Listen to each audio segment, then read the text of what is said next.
Ceci est un livre audio autogénéré par Google.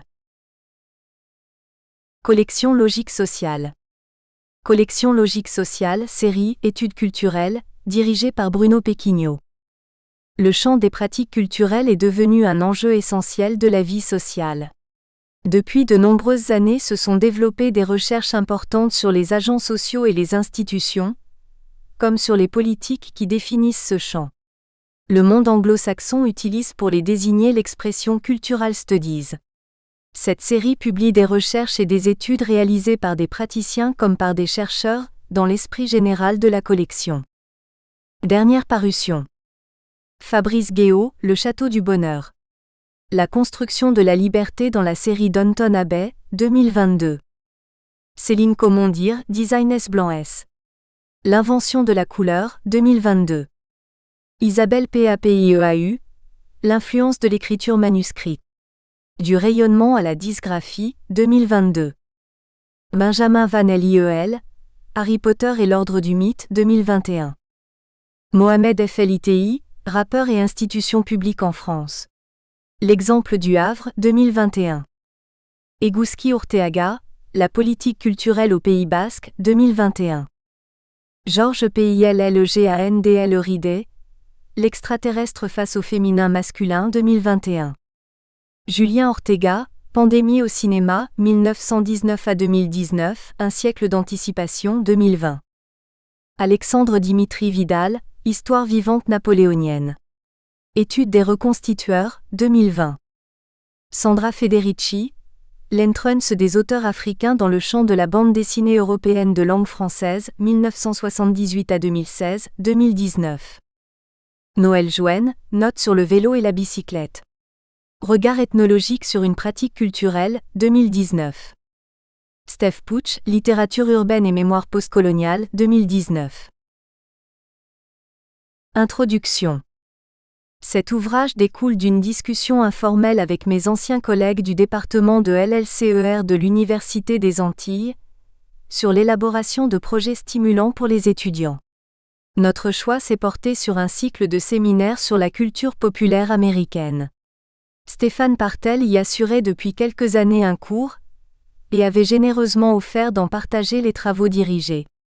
Lorsque la Faculté des Lettres et Sciences Humaines de Schulcher a sollicité les enseignants pour qu'ils proposent des séminaires dans le cadre du dispositif « Enseigner et étudier autrement », nous avons pensé que c'était là le moyen de concrétiser ce projet. Le cours avait suscité l'enthousiasme des étudiants de 3e année de licence LLCER, car il leur offrait des thématiques aisément identifiables et la possibilité de participer activement à la découverte d'objets de la culture populaire américaine. Nous avons convenu d'élargir ces séminaires à l'ensemble de la faculté LSH, à partir de nos domaines de recherche respectifs, les cultures urbaines et les peuples autochtones. Nous avons privilégié un format d'intervention attrayant par un recours exclusif à des présentations PowerPoint, agrémentées d'extraits musicaux et vidéos, d'intermèdes musicaux au saxophone, ainsi que le renouvellement des thèmes abordés chaque année. Steve Gadet nous a rejoint l'année suivante pour y apporter sa touche personnelle avec les déclamations de slam. Les séminaires ont été l'occasion d'amener les étudiants à s'interroger sur la définition de la culture populaire américaine, son champ d'application temporel et culturel et également sur ses nombreux objets. L'ouvrage proposé rassemble une partie des interventions présentées entre 2010 et 2019 et s'inscrit dans le cadre d'une étude exploratoire, d'analyse et de questionnement sur ce domaine en pleine expansion, mais dont les contours restent encore imprécis. Il semble donc nécessaire de présenter la place qu'occupe la culture populaire américaine aux États-Unis et en France, pour comprendre les enjeux de son étude. En effet, 2 indicateurs majeurs renseignent sur son intérêt scientifique aux États-Unis et en France. La création d'associations sur la culture populaire américaine et les cursus universitaires proposés dans ce champ. Le Museum of Pop Culture à Seattle, Washington, 2000, constitue un autre élément important qui permet aux fans de se retrouver autour d'événements clés et des objets de collection incontournables. Les recherches sur la culture populaire américaine sont portées par des associations rassemblant chercheurs et passionnés de ce domaine. L'Association sur la culture populaire, Popular Culture Association, créé en 1971 par des universitaires américains, a pour but d'analyser un large éventail de thématiques en lien avec les études culturelles. En 1979, la Popular Culture Association établit un partenariat avec l'Association sur la culture américaine, The American Culture Association, ACA, pour tenir des conférences PCA-ACA annuelles. Cette collaboration bilatérale regroupe 7 associations régionales très actives dans l'organisation de conférences annuelles. La PCA-ACA est affiliée à 4 associations internationales basées en Océanie, en Asie de l'Est, au Canada et en Europe. La PCA possède également un organe d'édition, le Journal of Popular Culture, dont l'objectif est de faire tomber les barrières entre la haute et la basse culture et de faciliter la compréhension du fonctionnement de la société par le biais de la culture populaire. La revue de culture populaire, Popular Culture Review, revue à comité de lecture, hébergée par le département d'anglais de l'Université du Nevada à Las Vegas, est dirigée par des membres d'une des associations régionales de la Popular Culture Association, la Far West Popular and American Culture Association. Elle se propose d'élargir le champ d'études sur la culture populaire au-delà de l'industrie cinématographique, musicale, publicitaire, en explorant d'autres domaines moins étudiés. Par ailleurs, d'autres revues non spécialisées consacrent également des numéros à l'étude de la culture populaire. Aux États-Unis, l'obtention de diplômes et l'offre de cursus en lien avec la culture populaire témoignent de l'engouement dans ce domaine considéré comme un champ d'études spécifique, mais également source de débouchés professionnels réels. L'université Bowling Green State se targue sur sa page d'accueil d'être la seule université à avoir un département dédié à la culture populaire. Il propose aux étudiants inscrits en licence d'art une majeure en culture populaire, leur permettant de préparer un master dans cette spécialité. Les cours, dispensés sur la musique populaire, la télévision, le cinéma, la littérature et le folklore, permettent d'acquérir des compétences pour obtenir des postes dans des musées, dans l'industrie médiatique, radio, télévision, la distribution de disques, mais aussi dans le milieu académique. L'université Bowling Green State privilégie l'étude des différents moyens de communication et de diffusion de la culture populaire. Elle n'est toutefois pas la seule université à proposer une majeure en culture populaire. En effet, il n'est pas rare que des départements ou facultés d'art, sans déclarer ouvertement des enseignements dans le champ de la culture populaire, fassent de l'étude des médias une partie intégrante de leur cursus. Le département d'études américaines de la faculté de lettres, d'arts et de sciences d'Anna et David Dornsife, de l'Université de Californie du Sud offre une licence d'art et de culture populaire, dont l'objectif est d'examiner à partir de diverses perspectives le croisement entre culture populaire, culture commerciale, mass média et les problématiques de genre et d'ethnicité. C'est une approche plus tournée vers l'étude de la réception de la culture populaire, qui indique une prise en compte de l'influence et de l'impact de la culture populaire sur la société américaine, en tant que vecteur ou témoin de changement. Certaines universités proposent explicitement des cours sur la culture populaire américaine, tandis que d'autres l'examinent par le biais des études cinématographiques, audiovisuelles et de culture de masse. En France, la culture populaire, en tant que champ d'études et de recherche, ne jouit pas de la même visibilité ou du même prestige qu'aux USA. À ce jour, il n'existe pas d'association qui la vulgarise à travers des conférences annuelles, mais plutôt des associations qui promeuvent soit des objets, science-fiction, soit une approche comparative des cultures populaires européennes. Il n'existe pas à notre connaissance de faculté proposant un cursus complet sur la culture populaire américaine. Néanmoins, certains enseignants proposent des cours spécifiques sur l'étude de la culture populaire américaine ou des cours qui s'intègrent à ce champ, cinéma, médias, etc. Certains centres de recherche accueillent et mettent en réseau des chercheurs français dont les travaux portent sur la culture populaire américaine. Les nombreuses publications sur la culture populaire américaine témoignent d'un intérêt constant pour son étude. Les travaux traduisent une réflexion sur le champ théorique de la culture populaire américaine, John Dean, 1992, mais aussi sur ses objets, Yann Philippe et Sylvie Mikowski, 2015, David Diallo, 2010. La circulation des cultures populaires entre le Royaume-Uni et les USA a aussi été examinée, Y. Philippe et S. Mikowski, 2019. Avant de présenter les grandes lignes de l'ouvrage, il est pertinent d'introduire l'orientation des études sur la culture populaire américaine aux USA. Les changements dans la société américaine provoqués par la consommation de masse et l'essor de l'industrie audiovisuelle ont suscité l'intérêt des chercheurs dans les années 70. Un large débat sur le sens et le rôle de la culture populaire fut nourri par le désir de comprendre et d'expliquer un phénomène qui n'était pas nouveau, mais dont l'ampleur bouleversait les normes et les catégories. Champ d'étude considéré comme étant le plus marqué par l'interdisciplinarité, la culture populaire a fait l'objet d'approches variées pour tenter de la cerner. L. Greenstaff mena une réflexion pertinente sur la place de la sociologie culturelle dans l'étude de la culture populaire. Elle cite notamment les deux axes majeurs que les chercheurs en sociologie culturelle privilégient, la production et la réception de la culture populaire. Selon elle, l'association de la culture populaire à la culture de masse médiatisée a eu pour dérive le développement d'études sur les moyens de communication et les médias. Les sociologues, disposant d'outils pour mener des études empiriques sur la production culturelle dans des espaces institutionnels, l'actualité, le prime-time télévisé, les musées, les orchestres symphoniques, la mode, l'édition, la gastronomie, ont tenté de déterminer la manière dont les éléments symboliques de culture sont façonnés par des systèmes au sein desquels ils sont créés, distribués, évalués, enseignés et sauvegardés.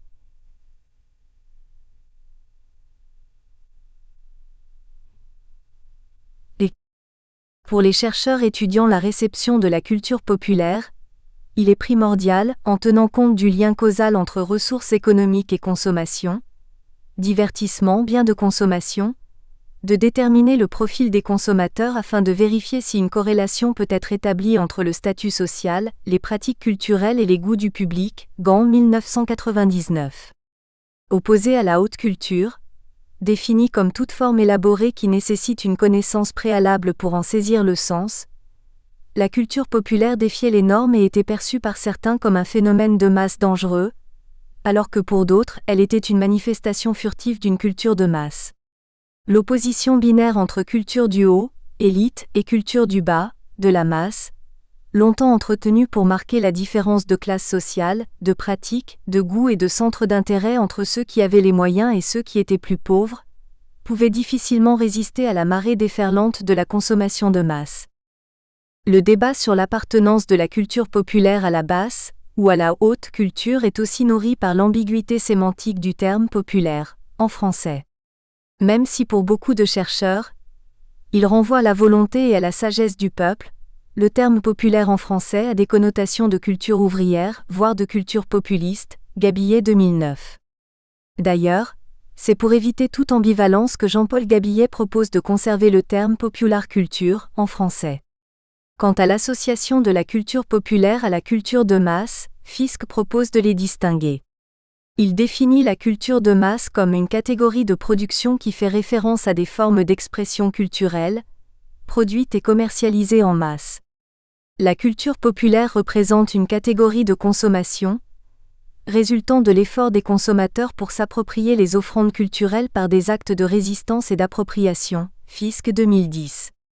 Storey apaise le débat en démontrant, de la perspective des études culturelles, que la culture populaire est à la fois la culture folklorique, la culture de masse, le pendant de la culture de l'élite, un lieu de pouvoir, une culture postmoderne ainsi que les racines et les voies des identités culturelles. Il avance l'hypothèse que le concept de culture populaire aurait été inventé par différents groupes d'intellectuels se présentant sous les bannières du nationalisme, du romantisme, du folklore, de la fin du XVIIIe siècle au début du XXe siècle. Les débats entre les intellectuels auraient orienté deux définitions de la culture populaire.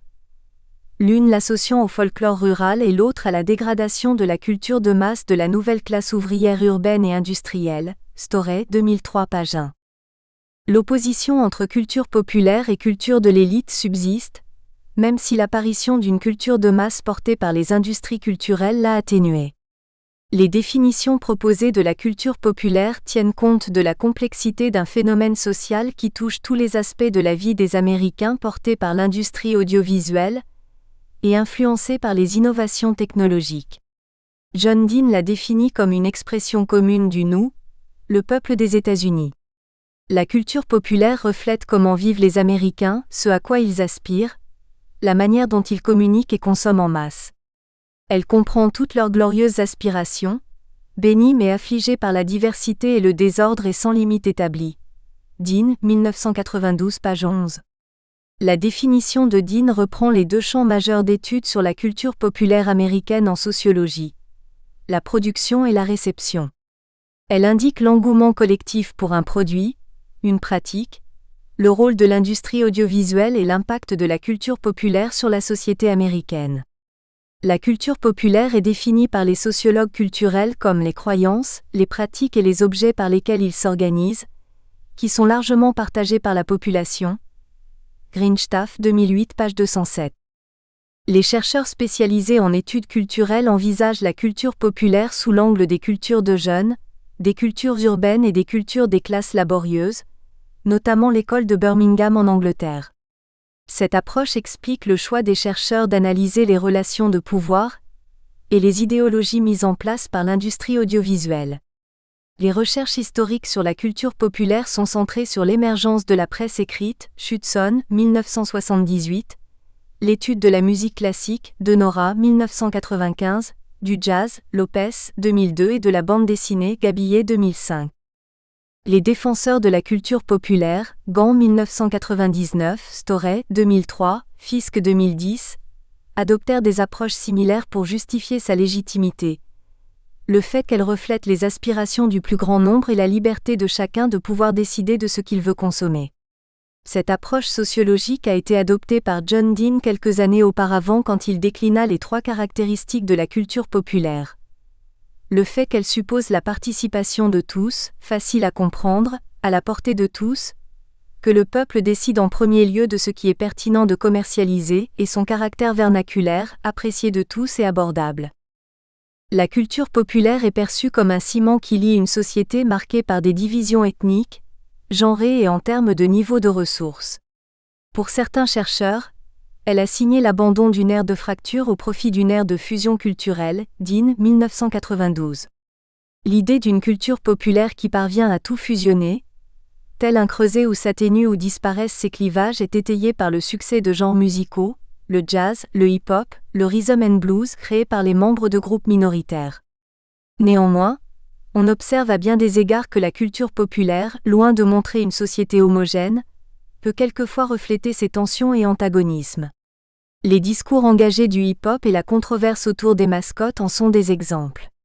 La culture populaire se révèle ainsi un miroir de la société ou un reflet des attitudes sociales, Mindy Hutchings, 2005, page 7, mais elle est aussi capable de l'influencer.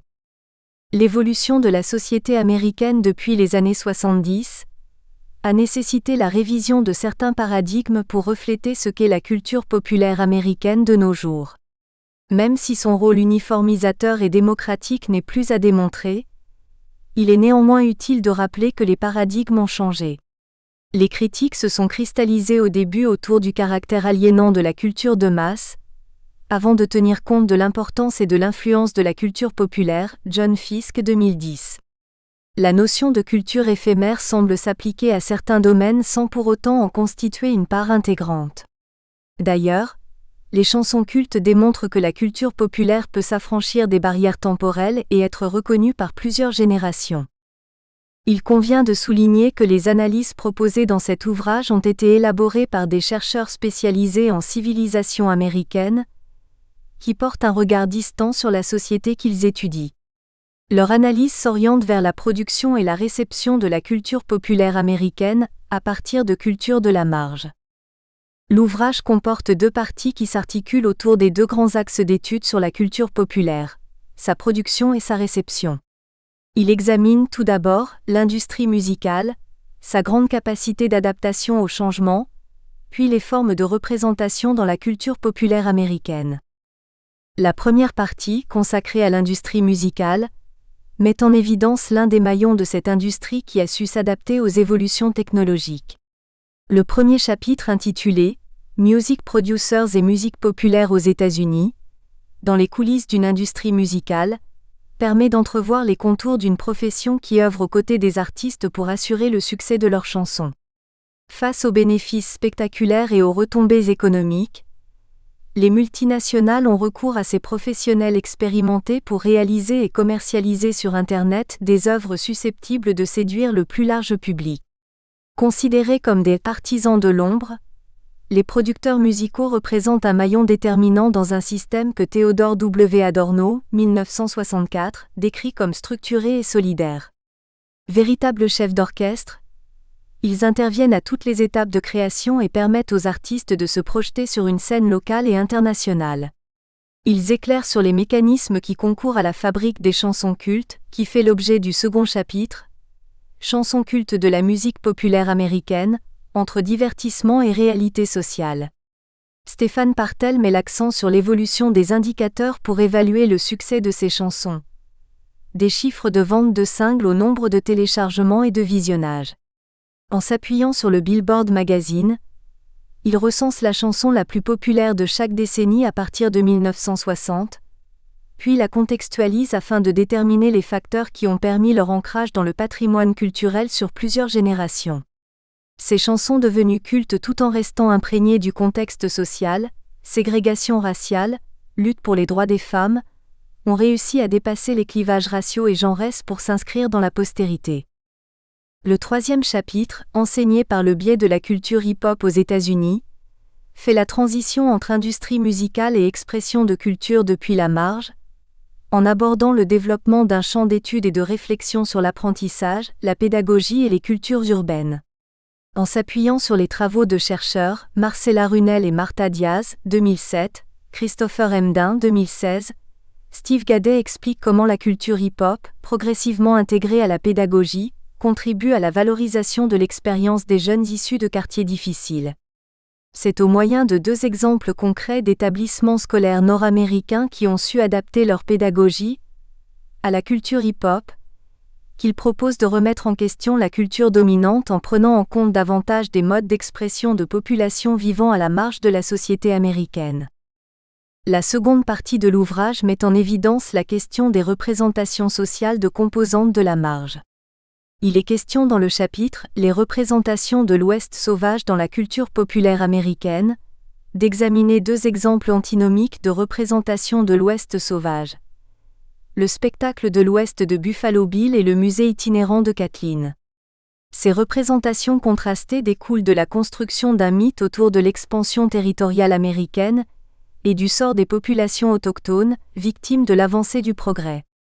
Claire Palmiste explique la manière dont ces représentations antinomiques ont été intégrées dans la culture populaire par le biais des westerns, des parcs d'attractions et des musées. Le chapitre « Les chefs autochtones dans la culture populaire américaine » traite de la réception de ces représentations à travers le débat controversé sur l'utilisation du nom et de l'image de chefs autochtones lors d'événements sportifs majeurs, mais également dans le domaine publicitaire. Ce chapitre permet de comprendre, à l'exemple de la mobilisation des femmes pour la diffusion de la chanson I'm a Woman d'Helen Reddy aux USA, que les communautés de fans mais aussi les associations pouvaient jouer un rôle capital en obligeant l'industrie musicale et publicitaire à prendre en compte les enjeux identitaires des groupes. Le chapitre Les écrits de prison aux États-Unis, une voix citoyenne, aborde l'espace d'expression dont bénéficient ceux qui se situent à la marge de la société américaine. Steve Gadet interroge le rôle de l'écriture pour des hommes et des femmes évoluant dans des espaces de privation de liberté.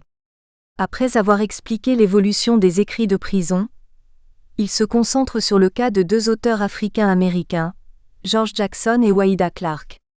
La notion d'empowerment, Marie-Hélène Baquet et Carol Bivener, 2013, place ces écrits dans un processus d'affirmation et d'émancipation pour ceux qui ont fait l'expérience de l'univers carcéral, mais également de reconnaissance des groupes ou des communautés.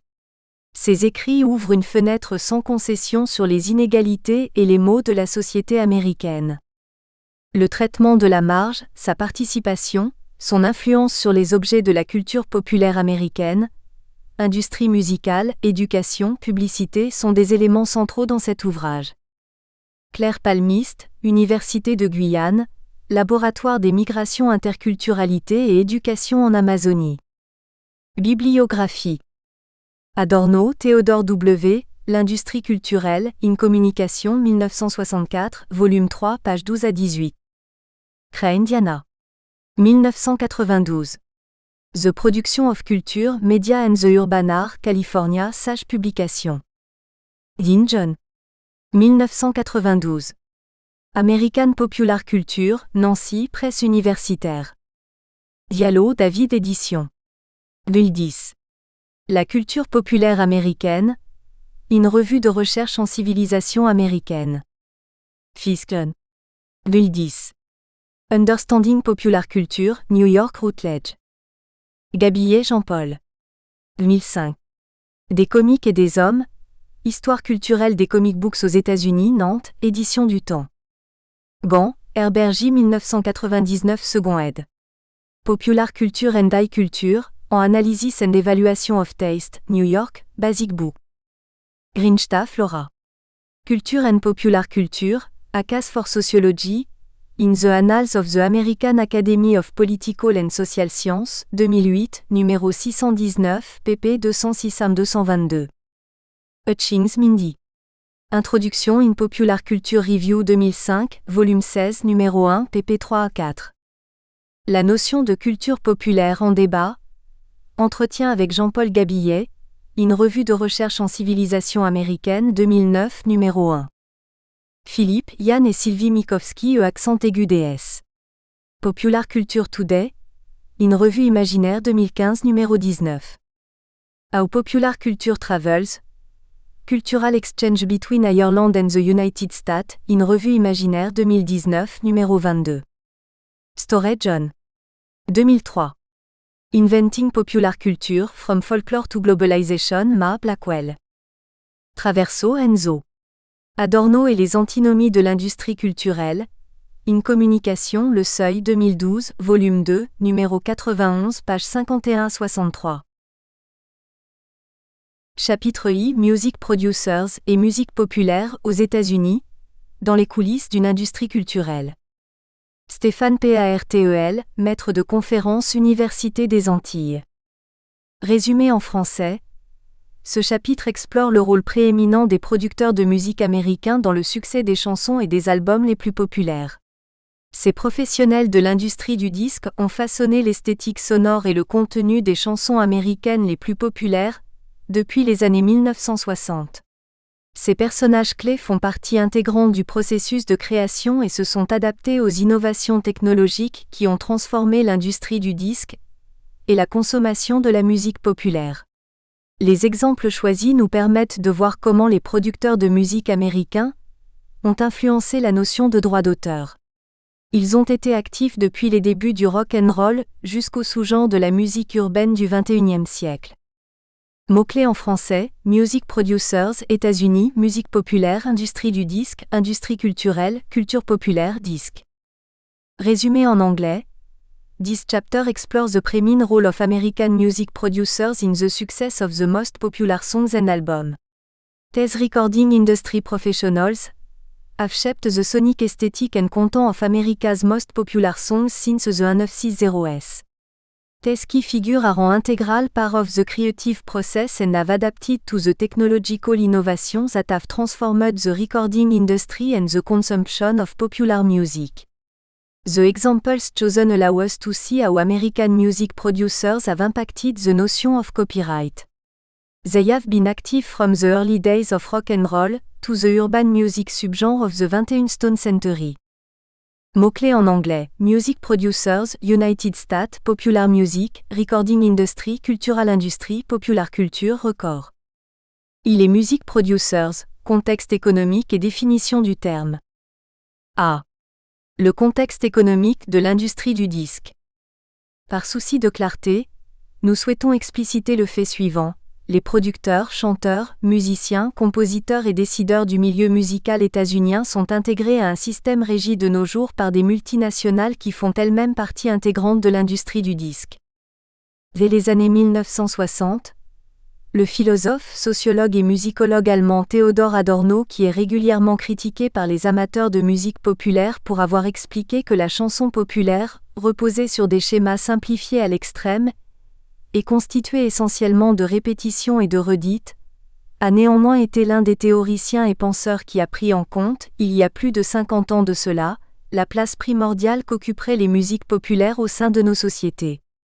Celui-ci définit en des termes clairs l'industrie culturelle et indique en quoi elle fait partie d'un véritable système, 1964 page 12. Hors de cet art, l'industrie culturelle se distingue par principe. Dans toutes ses branches, on confectionne, plus ou moins selon un plan, des produits qui sont étudiés pour la consommation des masses et qui déterminent par eux-mêmes, dans une large mesure, cette consommation. Les diverses branches se ressemblent de par leur structure ou du moins s'emboîtent les unes dans les autres. Elles s'additionnent presque sans lacune pour constituer un système. Cela grâce aussi bien aux moyens actuels de la technique qu'à la concentration. Nous espérons que vous avez apprécié cet aperçu. Pour continuer à écouter ce livre audio sur Google Play Livres, utilisez le lien dans la description de la vidéo.